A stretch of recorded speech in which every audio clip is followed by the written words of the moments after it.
So, when we talk about gardens, it's important to see them as more than just a patch of earth with some plants.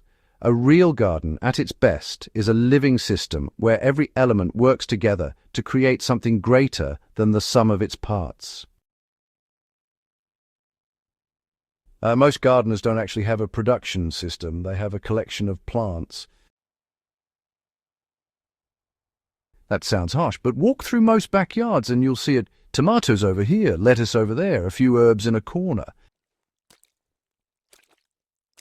It looks organized, but it doesn't function like a food-producing ecosystem. The result is predictable: short harvest windows, depleted soil, pest problems, and beds that constantly need rescuing. The mistake isn't effort. Most gardeners work hard. The mistake is structure. Serious growers, historically and today, build integrated garden systems designed to produce food continuously while improving the soil. When applied correctly, even in raised beds or hydroponic setups, this approach changes how a garden produces. This system works because it treats the garden as a cycle, not isolated crops. Every plant serves a role. Some feed the soil, some feed you, some protect the others. When beds are structured this way, productivity rises while maintenance actually drops. Now, let's talk a little bit about the core resources and principles that really help make all of this work.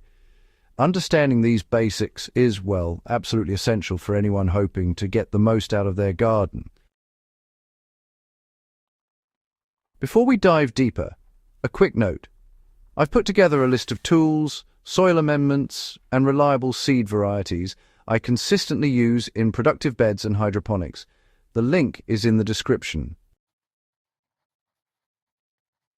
You know, these materials aren't a replacement for knowledge, but having reliable inputs really makes the system far easier to implement. The ancient garden system that produced abundance was built around three principles: dense planting, nutrient cycling, and constant ground coverage. Simple ideas, but applied correctly, they make a dramatic difference. The first principle is dense planting, done right, not the overcrowded chaos beginners often create. Many gardeners leave far too much empty space between crops because they follow spacing guidelines for mechanized farming, not human-scale gardens. In intensive systems, plants are positioned so mature leaves barely touch each other. Lettuce, spaced 12 inches apart commercially, can thrive at 8 in fertile soil. Kale, recommended at 18 inches, performs well at 12 to 14 if nutrients and water are steady. Now, by carefully considering your plant spacing, you can really make the most out of your garden bed. It's all about using the available area efficiently, so every bit of soil is put to good use and nothing goes to waste. This isn't random cramming. It maximizes light capture and protects soil. Leaves covering the ground keep the soil cooler, reduce evaporation, and suppress weeds. Less watering, less weeding, better soil health. In a standard 4x8 foot raised bed, you could plant 16 lettuce heads, 6 kale plants, and a row of radishes along the edges. Far more productive than scattered crops.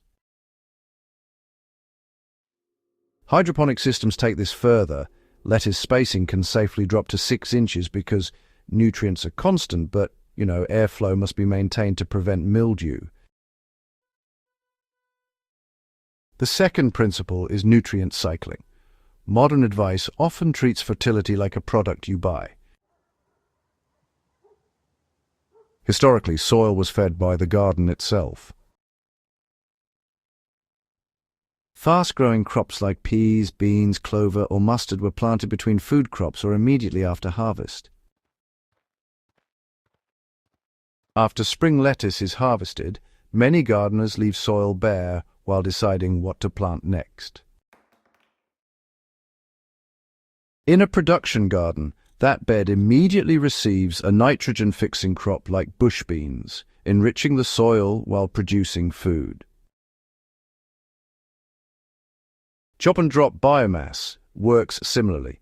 Plants like comfrey, buckwheat, or mustard can be cut at the base and left to decompose on the soil surface, feeding microbes and returning nutrients. A productive garden cycles through lettuce, bush beans, and fall spinach, each crop supporting the next. Raised beds benefit from starting the season with 2 inches of mature compost, roughly 6 to 8 cubic feet for a 4x8 bed. From there, residues maintain fertility. Hydroponic systems can, mirror this by partially replenishing nutrient reservoirs, allowing beneficial microbes to stabilize the solution instead of constant full changes. The third principle, constant ground coverage, is honestly where modern gardens fail. Bare soil destroys microbes and dries organic matter. Historical gardeners, well, they kept beds covered with plants or organic mulch. So that means planning your plantings in such a way that the next crop is ready to go before the previous one is even removed. Garlic, which is usually harvested in mid-summer, is immediately replaced with carrots, beets, or even fall cabbage. Mulch, really fills those gaps when crops aren't quite ready. Just 2 inches of shredded leaves or straw can help reduce evaporation and protect your soil. In hotter climates, mulch can cut irrigation needs by nearly half.